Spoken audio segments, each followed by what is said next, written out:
अस्सलामु अलैकुम। किस्सा पूरा सुने, इल्म हासिल होगा इंशाअल्लाह। इल्म का सैलाब और नबूवत का पैगाम। हज़रत इदरीस अलैहिस्सलाम का किस्सा। बिलाशुबहा हर दौर में अल्लाह ने इंसानियत की रहनुमाई के लिए नबी भेजे। उन्हीं में से एक थे हज़रत इदरीस अलैहिस्सलाम। कुरान उन्हें सच्चे नबी और बुलंद मकाम वाले कहकर याद करता है। 1. नसब और शुरुआत। हज़रत इदरीस अलैहिस्सलाम का सही ज़माना और नसब तारीख़ में मुख्तलिफ तौर पर लिखा गया है, लेकिन माना जाता है कि आप बाबिल, इराक में पैदा हुए और वहीं पले बढ़े। आपने हज़रत शीस बिन आदम अलैहिस्सलाम से इल्म हासिल किया। जैसे ही आप अक्ल और सोच की उम्र को पहुँचे, अल्लाह ने आपको नबूवत से नवाजा। फिर आपने लोगों को बुराई से रोकने और भलाई की तरफ बुलाने का काम शुरू किया। 2. हिजरत और नई जिंदगी। बहुत कम लोग आपकी बातों पर ईमान लाए। ज्यादातर लोग हजरत आदम और शीस की शरीयत के खिलाफ हो गए।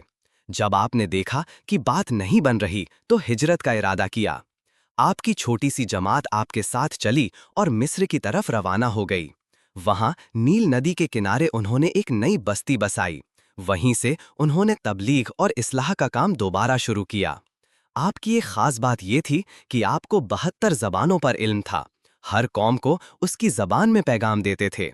एक रिवायत के मुताबिक आप ही पहले इंसान थे जिन्होंने कलम का इस्तेमाल किया। 3. हज़रत इदरीस की खास तालीम और समाजी सुधार। आपने न सिर्फ दीन इलाही की तबलीग की, बल्कि समाज को सिविलाइज्ड बनाने में भी बहुत बड़ा किरदार अदा किया। आपके तालिबे इल्मों ने करीब 200 बस्तियां आबाद कीं।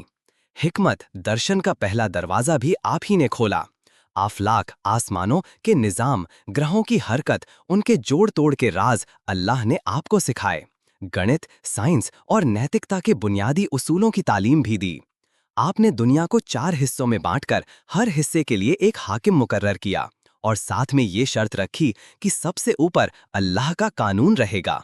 4. ज़मीनी खिलाफत और इंसाफ। जब अल्लाह ने आपको ज़मीन पर खिलाफत अता की तो आपने इंसानों को 3 तबकों में बांटा। काहिन, इल्म वाले जो सबसे ऊंचे दर्जे पर थे, बादशाह, सियासत के जिम्मेदार, रियाया, आम लोग। ये बंटवारा इल्म और जिम्मेदारी की बुनियाद पर था, नस्ल या खानदान पर नहीं। 5. आपकी नसीहतें सीखें। हज़रत इदरीस अलैहिस्सलाम की कई नसीहतें आज भी कहावतों में जिंदा हैं। अल्लाह की नेमतों का शुक्र अदा करना इंसानी ताकत से बाहर है।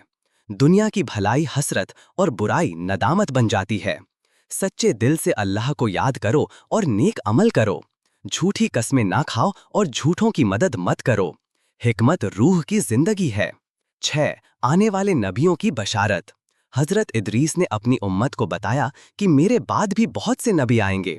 वे हर बुराई से पाक होंगे, इल्म व रहमत का समंदर होंगे और पूरी कायनात की इस्लाह उनकी दावत का मकसद होगा। अख्तिताम, नतीजा। हज़रत इदरीस अलैहिस्सलाम एक ऐसे नबी थे जिनकी ज़िंदगी हमें न सिर्फ दीन का रास्ता दिखाती है, बल्कि समाज, तहजीब, इंसाफ और इल्म की अहमियत भी बताती है। कुरान ने उन्हें बुलंद मकाम वाला कहकर उनके रुतबे को हमेशा के लिए अमर कर दिया। ऐसे ही नबियों के किस्से हम अपने चैनल पर लाते हैं। सुनने के लिए चैनल को सब्सक्राइब करें, लाइक करें। खुदा हाफिज।